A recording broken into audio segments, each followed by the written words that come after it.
तुम ये दिखा दो तुम बहुत ज़्यादा रिच हो, हमारी तो ऐसे जानकारी, हम इसको उखाड़ देंगे, हम गुंडे भेज देंगे मारने के लिए, ये कर देंगे, वो कर देंगे, धमकियाँ। तो भाई तुम गुंडे भी भेज दो मारने के लिए।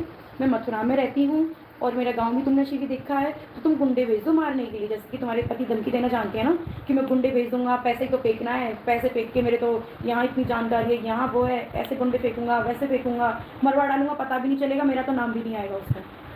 तुम्हारा नाम नहीं आएगा, तुम्हारा नाम नहीं आएगा।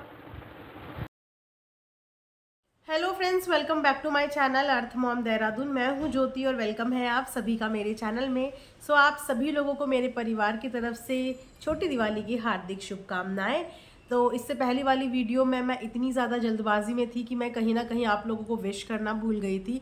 सो उसके लिए प्लीज़ आई एम सॉरी। तो मैंने सोचा इस वीडियो में सबसे पहले मैं आप लोगों को दिवाली की शुभकामनाएं दे देती हूँ और इसके बाद मैं रिएक्शन वीडियो शुरू करूँगी, क्योंकि मैंने जो इससे पहले वीडियो बनाई है वो सिर्फ एक जने की व्लॉग के ऊपर वीडियो बनाई है। और इस वक्त पे जहाँ पे सपना का भी लाइव आया है, तो उस लाइव के ऊपर भी मुझे एक प्रॉपर वीडियो बनानी थी, क्योंकि अगर मैं उस वीडियो में बोलती तो शायद वो वीडियो 1 घंटा क्रॉस कर देती। और आप जानते हैं कि जो सिचुएशन और सर्कमस्टांसेस इस समय चल रही हैं, मैं बहुत डीपली एनालिसिस करके ही बात कर रही हूँ। ना ही मैं जल्दबाजी में कोई बात कर रही हूँ, ना ही मैं आधी अधूरी कोई बात कर रही हूँ। बहुत गहराई से और एक एक पॉइंट को सुनने के बाद ही मैं यहाँ पे आके अपनी बात रख रही हूँ, क्योंकि ये मैटर बहुत ज़्यादा सेंसिटिव है। इस मैटर में 2 औरतें इन्वॉल्व हैं और जहाँ पे एक औरत के इनडायरेक्टली चरित्र के ऊपर बात हो गई है, तो वहाँ पे मेरी किसी भी चीज़ की जल्दबाजी सही नहीं रहेगी। इसीलिए मैंने अपनी पहली वीडियो में भी 4-5 घंटे का वक्त लिया और इस वाली वीडियो में भी तकरीबन मैं 7-8 घंटे के बाद ये वीडियो बना रही हूँ। तो चलिए ये वीडियो शुरू करते हैं। होप करती हूँ कि आप लोगों को ये वीडियो पसंद आएगी। कमेंट सेक्शन में कमेंट करके ज़रूर बताइएगा। तो चलिए शुरू करते हैं हम लोग वीडियो। सपना ने अपनी लाइव में एक रिकॉर्डिंग प्ले करी। उस रिकॉर्डिंग को आई एम श्योर कि आप लोगों ने भी सुना होगा। उस रिकॉर्डिंग को मैंने भी बहुत अच्छे से बकायदा हेडफोन्स के साथ सुना, जिस ऑडियो में वापस से जो इनकी दोस्त है वो रो रो के सपना से बात कर रही है और अगेन वो भी उनके ससुर जी की तरह सपना से माफ़ी मांग रही है। मैं ये बोलना चाहती हूँ यहाँ पे कि अगर एक इंसान इतना गलत है, वो इतना गलत है, वो इतना बुरा है, जिसकी बुराई तुमने पता नहीं 2 साल पहले से देख ली थी, उसके बाद भी उससे रिश्ता जोड़ने के लिए इनके घर के बुजुर्ग भी फ़ोन करते हैं, इनके घर के बच्चे भी फ़ोन करते हैं। तो आपको ऐसे इंसान के साथ टॉकिंग टर्म्स में क्यों रहना है? जो इंसान इतना बुरा है, जो इंसान अपने फ्लैट में कर्म कांड करता है, वो इंसान के साथ आपको टॉकिंग टर्म्स में क्यों रहना है? क्योंकि अगर हमें ज़रा सा भी आभास हो जाता है ना कि सामने वाला इंसान सही नहीं है, गलत है, और हम एक इज्जतदार फैमिली से बिलोंग करते हैं, हम एक इज्जतदार फैमिली की बेटी, बहू या नागरिक है, तो हम लोग हमेशा ऐसे टॉक्सिक लोगों से और ऐसे करप्टेड लोगों से हमेशा डिस्टेंस मेंटेन करते हैं। एक तरफ इनको तब से पता चल गया था जिस वक्त पे सपना ने बकायदा इनकी स्टेटमेंट के कि सपना ने इनसे बोल के वीडियो बनाई। हालांकि इन्होंने ऐसा कोई भी प्रूफ सोशल मीडिया पे नहीं दिया है। ऐसी कहानी आए दिन हम लोग किसी ना किसी के मुंह से सुनते हैं। अब जब किसी को अपनी सफाई में कुछ बोलना ही है, तो वह इंसान कभी ये तो नहीं बोलेगा कि मैंने गलत किया, ना ही अपनी गलती को एक्सेप्ट करेगा। तो अपने आप को डिफेंड करने के लिए वो कुछ तो करेगा। अब 2 दिन का पूरा टाइम लिया था, तो उस 2 दिन के टाइम में अपने आप को डिफेंड करने के लिए इन्होंने एक आधी अधूरी स्क्रिप्ट तो तैयार करी, जो कि स्क्रिप्ट कहीं से कहीं तक रिलेटेबल नहीं थी, क्योंकि इनकी ऑडियो, पहले इनके ससुर जी की ऑडियो और अब इनकी खुद की आवाज़ की ऑडियो, जिसमें ये लिटरली रो रो के सपना से माफ़ी मांग रही है। अरे अगर तुमने कोई गलती नहीं करी, तुम्हारे पति ने कोई गलती नहीं करी, तुम इतनी सेल्फ रिस्पेक्ट वाली बंदी हो, तो तुम सपना से ऑडियो में भी माफ़ी क्यों मांग रही हो? बकायदा सपना यहाँ पे रिश्ता तोड़ने की बात कर रही है कि मुझे तुमसे बात नहीं करनी, मुझे तुम्हारे साथ अभी कोई रिश्ता नहीं रखना, तुम्हारे परिवार के साथ कोई रिश्ता नहीं रखना। यानी कि तुम सपना के साथ रिश्ता रखने के लिए डेस्परेट हो, इतने डेस्परेट कि तुम गिड़गिड़ा के लिटरली उससे माफी मांग रही हो। चलो, अब अगर आप लोगों ने नोट किया होगा ना, तो एक वर्ड का इस्तेमाल हुआ है उस ऑडियो में। वो वर्ड था, बोलना नहीं चाहिए, फा, और उसके बाद वो वर्ड था सी। इसका क्या मतलब है? ऐसा वर्ड क्यों यूज किया गया? ये ऐसा क्या करने वाली थी? और सवाल पैदा होता है कि ये ऐसा क्यों करने वाली थी? अगर इनकी घर गृहस्थी इनके हिसाब से एकदम परफेक्ट है। इन्होंने अपनी फैमिली को इतने अच्छे से मैनेज किया हुआ है कि बर्तन दूसरे के घर पे खड़क रहे हैं, लेकिन इनकी फैमिली बकायदा इनके घर की तरह एकदम चमकीली चमचमाती हुई है। तो उस घर की बहू को या उस घर की बीवी को या उस घर की माँ को फा और उसके बाद सी लगाने की नौबत क्यों आ रही है? क्योंकि इनके पति ने यही तो बोला सपना को कि वो ऐसा ऐसा कर रही है, हम तुम्हारे ऊपर केस कर देंगे, हम तुम्हें वो कर देंगे, तुम्हारी वजह से हमारी घर गृहस्थी में ये हो गया।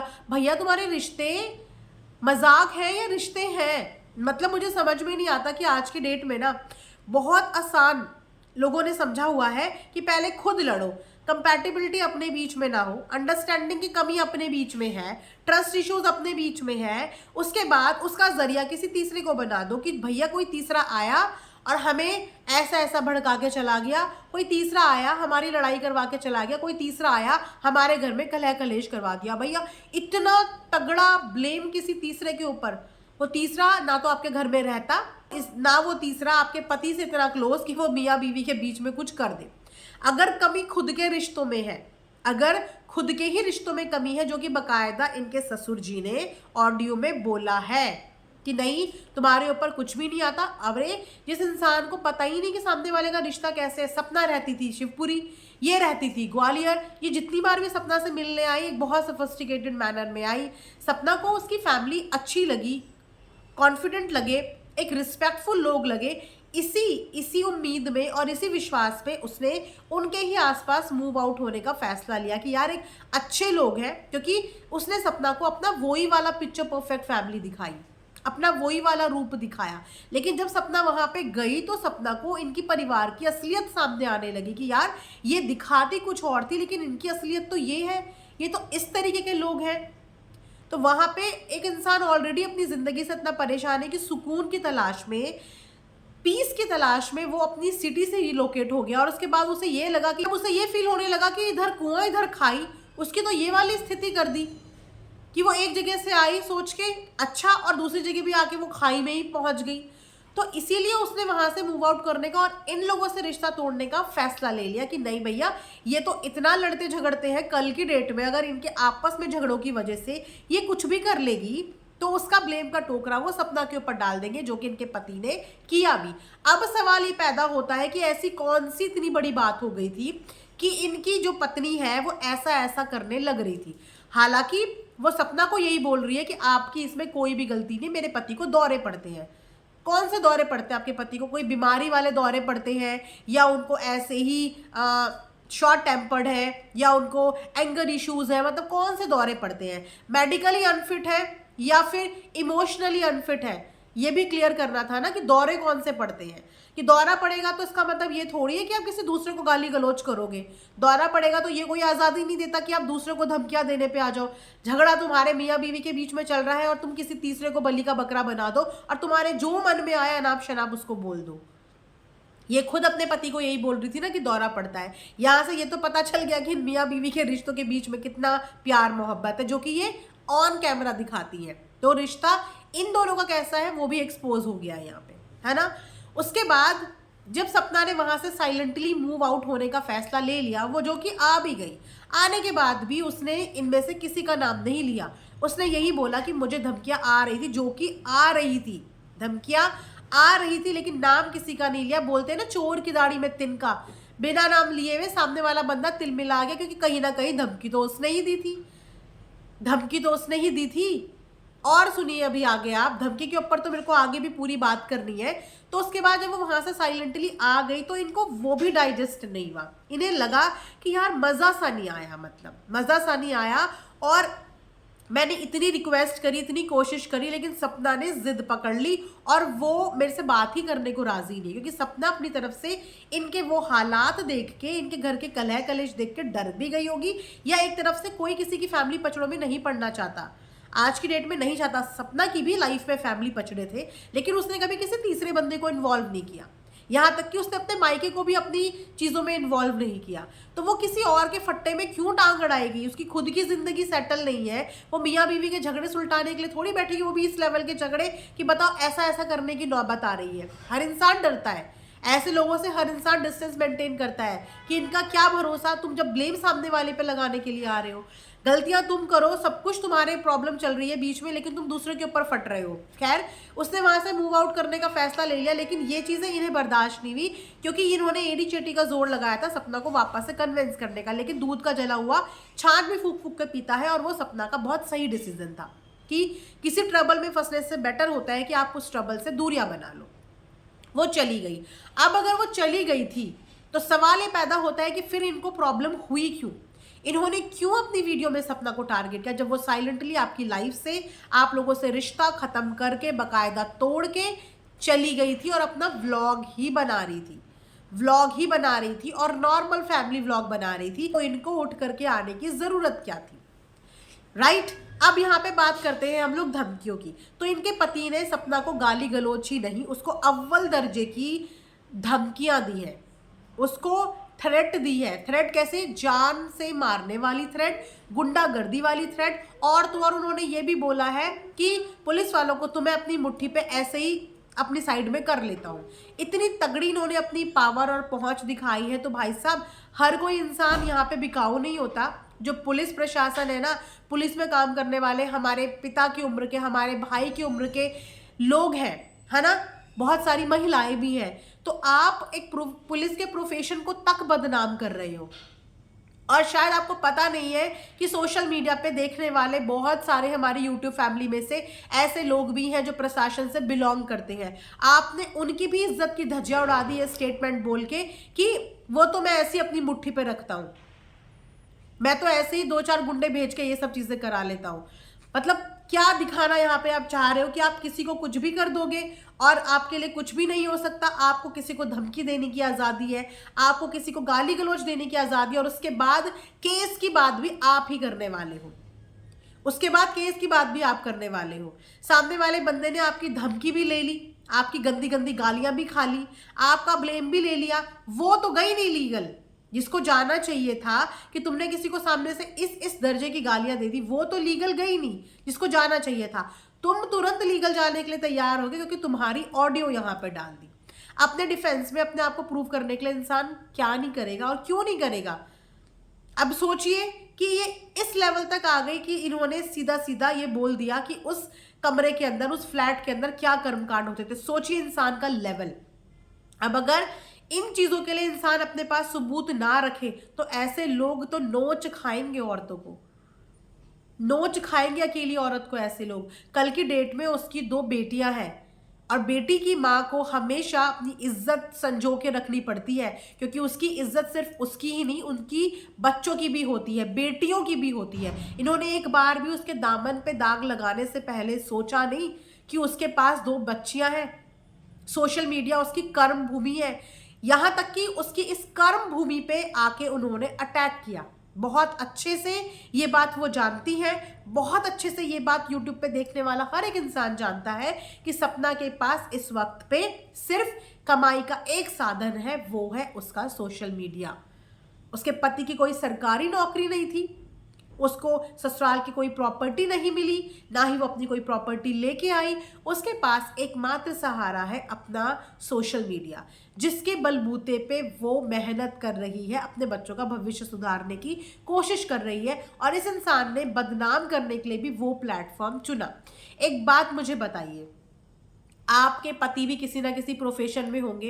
अगर आपके पति के प्रोफेशन को कोई बदनाम करने पे आ जाए या उनकी उस रोजी रोटी पे बात करने पे आ जाए, तो आप सोचो कि आपके दिल पे क्या बीतेगी, और आप उसको डिफेम करने के लिए उसकी रोजी रोटी पे आए। एक लड़की को डिफेम करने के लिए आपने हर उस अव्वल दर्जे के एलिगेशन लगाए हैं जिसमें इंसान की मरने जीने वाली स्थिति हो जाती है। उसके बाद जाते जाते उसको इस बात के लिए भी धमकाया जा रहा है कि हमें कुछ होता है तो उसका ये होगा, हमें कुछ होता है उसका ये होगा। लेकिन आप तो अपनी लड़ाइयों में, ये आपके पति तो बोलने पे आ गए थे, यानी कि अगर आप मियाँ बीवी के बीच में भी लड़ाई हो जाए जिसमें कि आप फा और उसके बाद सी करने की नौबत पे आ जाए, तो उसका मतलब उसकी गलती भी सपना की है। लड़ो तुम, झगड़ो तुम, घर में कलह कलेश तुम्हारे हो, और कल को तुम कुछ कर भी लो तो उसका ब्लेम का टोकरा भी आप सपना और सपना की पूरी फैमिली के ऊपर डाल के आ गए। हद है हद। तो इसका मतलब तो सपना ने बहुत अच्छा डिसीजन लिया ऐसे परिवार से रिश्ता तोड़ के। वाकई में ऐसे परिवार के साथ किसी को भी रिश्ता नहीं जोड़ के रखना चाहिए जिनके घर के अंदर इतने ही दर्जे के कलह कलेश होते हो कि कल की डेट में खुदा ना खास्ता ये लोग अपने लड़ाई झगड़ों के कारण अपना कुछ नुकसान कर दे तो भैया ये तो दूसरे पे ब्लेम डाल देंगे। ऐसे लोगों से सबको बहुत दूरी बना के रखनी चाहिए जो अपनी लड़ाइयों का टोकरा दूसरों के ऊपर डालना जानते हैं। और ऊपर से उसके बच्चों के पालन पोषण पे बात आ गई।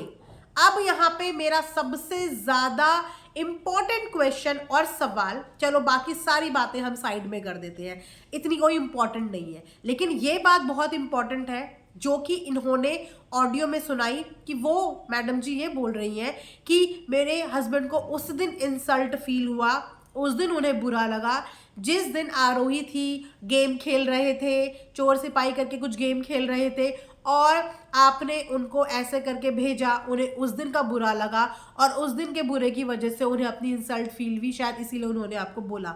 अब सवाल ये पैदा होता है कि अब हमें इस बात का जवाब ये मैडम ही देंगी, क्योंकि सारे जवाब और सारी ऑडियो हम सपना से क्यों मांगे। सपना से रिलेटेड सवाल का जवाब हम सपना से मांगेंगे, लेकिन जो इनके रिलेटेड सवाल है उसका जवाब तो इन्हीं को देना पड़ेगा कि आखिर आपके पति को सपना ने क्यों निकाला था, आपके पति को सपना ने अपने फ्लैट से क्यों निकाला था।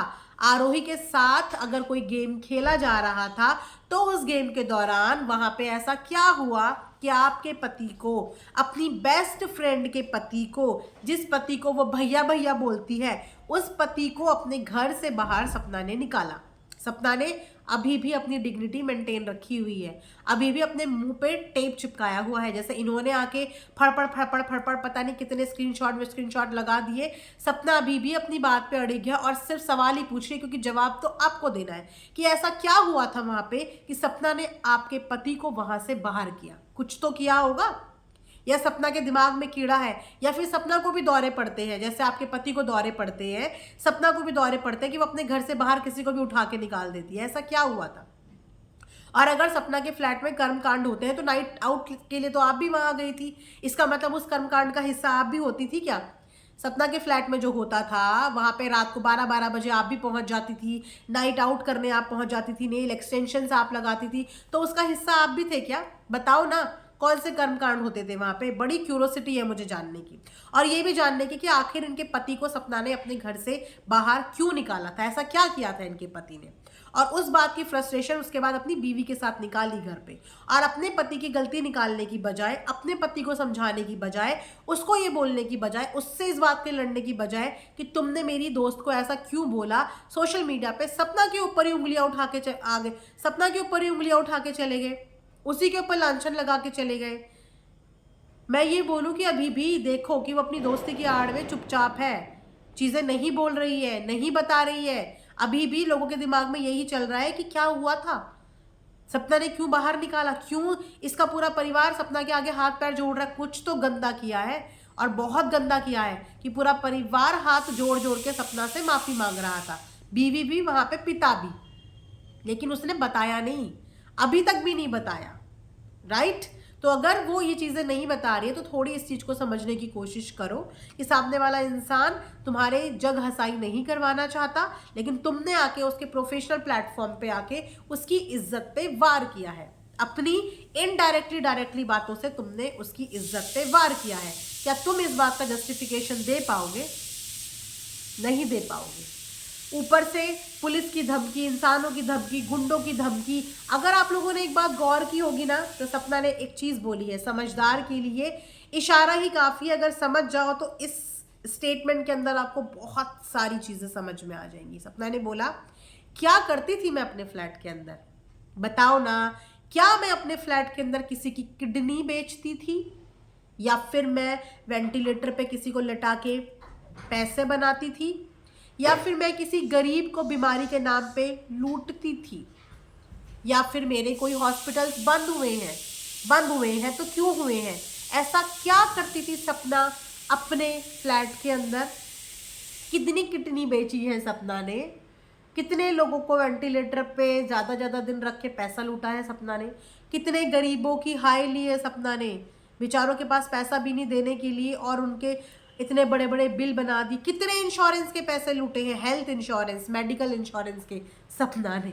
समझे होंगे आप लोग भी, समझदार को इशारा काफ़ी है। तो इसीलिए बोलते हैं कि जिनके खुद के घर शीशे के होते हैं वो दूसरों के घरों पे कभी भी पत्थर नहीं मारते, कभी भी पत्थर नहीं मारते। अगर वीडियो लेके आनी थी तो एक ऐसी वीडियो लेके आती जिस तरीके से फ़ोन पे सपना क्या के गिड़गिड़ा के माफ़ी मांग रही थी, क्योंकि इनका दिल इस बात को जानता है कि इनके पति ने गलती करी, इनका दिल इस बात को जानता है कि इन्होंने और इनके पति ने गलती करी, लेकिन सोशल मीडिया पे अपनी गलती एक्सेप्ट नहीं कर पा रहे हैं। सोचिए, एक झूठ को छुपाने के लिए ना हजारों झूठ बोलने पड़ते हैं, और अपनी एक गलती को छुपाने के लिए दूसरे की गलतियां ढूंढ ढूंढ के लानी पड़ती है। अगर कि अपनी गलती मान लेती, जैसे कि इन्होंने फ़ोन पे सपना के आगे मानी, जैसे कि इनके पापा ने फ़ोन पे मानी, तो ये भी अपनी गलती मान लेती और चुप हो जाती, तो क्या ये तमाशा आज इतना बढ़ता? अगर ये भी चुप हो जाती जैसे कि सपना चुप थी, तो क्या ये तमाशा बढ़ता? ये तमाशा नहीं बढ़ता। 4 दिन लोग बोलते, हफ्ते भर बोलते, लोग चुप हो जाते, लेकिन इनको अपने ऊपर बात बर्दाश्त नहीं हुई, इनको अपने पति के ऊपर बात बर्दाश्त नहीं हुई, जबकि सारी चीज़ों की जड़ इनकी खुद के पति है। इन्होंने तो खुद ऑडियो में अपने पति को बोला है कि दौरे पड़ते हैं, है ना।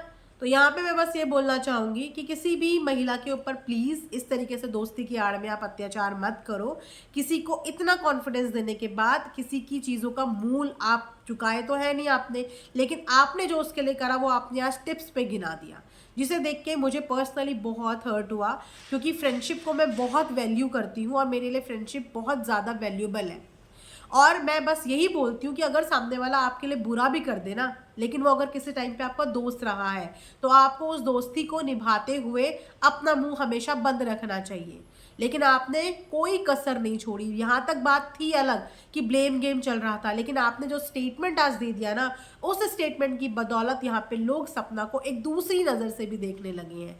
जो औरत अपनी डिग्निटी के लिए, अपने आत्मसम्मान के लिए अपना ससुराल तक छोड़ के आ गई और अपनी बेटियों की खुशी के लिए, अपनी बेटियों के लिए इज्जत से सर उठा के जीने की कोशिश कर रही है, आपने सोशल प्लेटफॉर्म पे उसके काम करने की जगह पे उसके ऊपर जो लांछन का लगा दिया ना, हालांकि वो लांछन सब लोगों ने निरस्त कर दिया है, किसी ने उस पर भरोसा नहीं करा, लेकिन फिर भी हेटर और सपोर्टर हर किसी के होते हैं। और कुछ हेटर्स इसी चीज़ की ताक में रहते हैं कि औरत की सबसे कमज़ोर कड़ी, जब कुछ समझ में ना आए तो उसके चरित्र पे बात कर दो, वो अपने आप गिर जाएगी। लेकिन सपना अगर गिरी ना, तो सपना को उठाने वाले लोग बहुत हैं। इतना प्यार है, इतना प्यार है कि वो सपना को कभी गिरने नहीं देंगे, ना ही गिरने दिया है पहले कभी, ना अब गिरने देंगे। तो ऐसे हजार लांछन भी अगर सपना पे लगे ना, तो ऐसे किसी भी दक्यानूसी स्टोरी पे कोई विश्वास नहीं करेगा, क्योंकि ये स्टोरी हर वो बंदा सुनाता है जब वो किसी से नफरत पे उतारू हो जाता है। तो ये स्टोरी सुनते सुनते हमें भी बहुत वक्त हो गया है, लेकिन किसी भी स्टोरी में तब तक कुछ भी सच नहीं होता जब तक उस स्टोरी के कोई भी सबूत सामने नहीं आते, है ना। तो इन्होंने तो जो चीज़ें बोली, सपना ने तो अपनी लाइफ में साफ बोली, डंके की चोट पे प्रूफ कर दो। क्या प्रूव है? अगर प्रूव है तो वो प्रूव लगाओ और दिखाओ ऑडियंस को, बिल्कुल दिखाओ। सो दोस्तों, ये वीडियो मैं यहीं पे एंड करती हूँ। आई होप कि आप लोगों को पसंद आया होगा। होपफुली कल एक धमाकेदार रिएक्शन वीडियो आएगा, एंड देखते हैं कि पहले थोड़ा सा चीज़ का वेट करती हूँ मैं हमेशा की तरह। तो अगर वो धमाका कंफर्म होता है तो कल धमाकेदार एक रिएक्शन वीडियो आएगा, आप लोग उसका ज़रूर इंतज़ार करना। तब तक अपना ध्यान रखिए। Thanks for watching earth mom Dehradun.